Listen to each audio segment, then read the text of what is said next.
ابل ورځ په ریاض کې سعودي عرب کې چې د سعودي دارالخلافه ده مونږ او تاسو ورته بلاد الحرمین وایو.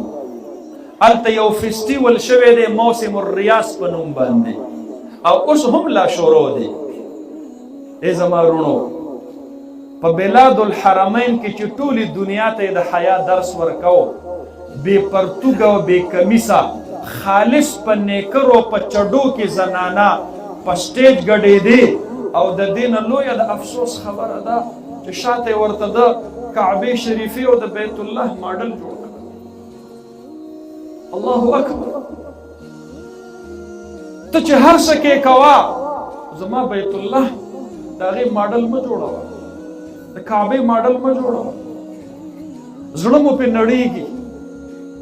بت پرستی په هر ځای کې ناخوښه وه، خو چې د کعبې خوا کې کېدله رحمت للعالمین ته به ډېر درد رسېدل. د فتح مکې نه وروستو ړمبی کار نبی مهربان دا وکړو د کعبې د خوا نه یې بوتان لرې کړل. په یو یو نیزه باندې به یې یو یو بوت وهل او فرمایل به جاء الحق وزهق الباطل ان الباطل کان زهوقا.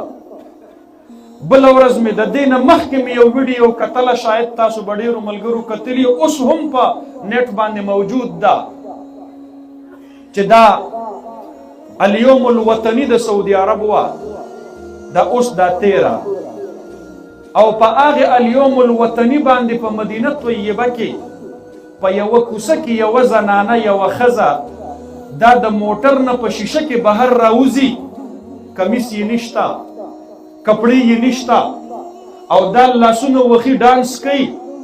خو د دې نه ډېره لویه د تکلیف خبره ده چې په هغه ویډیو کې ښکارېږي دا په مدینه کې په هغه کوڅه کې کړې ده چې په کیمره کې په شا باندې ګنبد خضرا ښکارېږي. رحمت للعالمین به څومره خفه وي. خو د سعودي عرب علما گفت نشي کولی. ولې؟ که څوک خبره کوي بل ورځ نه به یې ګرفتار کړی. علماو ملګرو په پاکستان کې د جمعیت علماء اسلام ډیر قدر کوي. تاسو ته ازادي درکړې ده، نن تاسو په منبر باندې کېنئ. په مدینه طیبه کې په منبر رسول چې کوم امام الحرم خبره نشي کولی، ته یې دلته الحمدلله په پارلیمنت کې کولی شي، ته یې د پاکستان په چوک او چوراهه کولی شي. جمعیت علما دشمني مه کوه، دا ستا چترۍ ده، په دې الله تعالی ته د دغې ګندو څاڅکو نه بچ کړی یې. دا ستا دپاره قوت دی. خپلې خپې په خپله په تبر مه وهه، ځان مه تنها کوه، ورنه لاړ شه. شیخ صالح الطالب امام الحرم المکی چې کله یې په حرم کې د لیکلي شوي تقریر نه علاوه صرف دا ووي وی ای د سعودي حاکمانو د حرمینو د مکې او د مدینې په خاوره خو سینماګانې مه جوړوئ.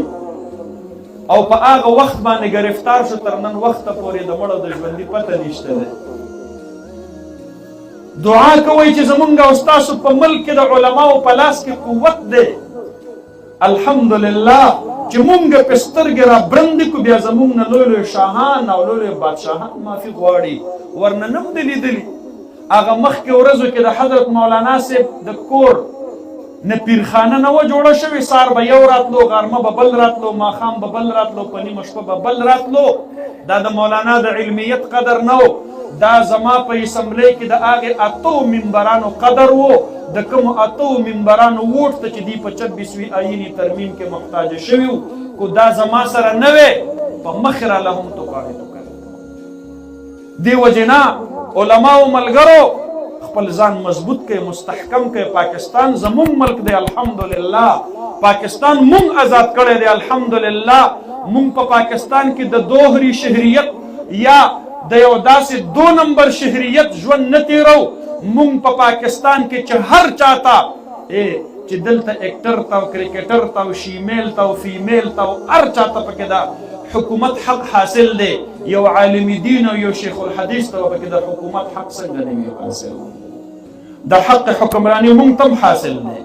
زما پګړی او زما ګیره د دې دپاره نه ده چې د کلي د خان ملک په ډنډه باندې به زه کېنم او زه به پاسم نه د خپل سیاسي قوت جوړوي زه به خپل سیاسي قوت جوړوم زه به د ختم نبوت د تحفظ دپاره خپل سیاسي قوت جوړوم زه به د الله د قرآن د نظام دپاره خپل سیاسي قوت جوړوم زه به د دیني مدرسو د بقا دپاره خپل سیاسي قوت جوړوم زه به پاکستان کې د عالمانو د حافظانو جوړولو دپاره خپل سیاسي قوت جوړوم دې دې لګیا دی زمونږ د میندو خویندو تورسرو د سرونو نه د لوپټې غورځوي او زه به خپلو میندو خویندو سرونو ته لوپټې خېژولو دپاره به زه خپل سیاسي قوت جوړوم دا د خیر او د شر معرکه ده دا د حق او د باطل معرکه ده ازل نه روانه ده تر ابده پورې به جاري وي یو وخت کې دا محاذ انورشاه کشمیری سنبال کړی یو وخت کې دا محاذ حضرت مدني سنبال کړی یو وخت کې دا محاذ حضرت درخواستي سنبال کړی یو وخت کې دا محاذ حضرت هزاروي سنبال کړی یو وخت کې دا محاذ مولانا عبدالحق سنبال کړی نن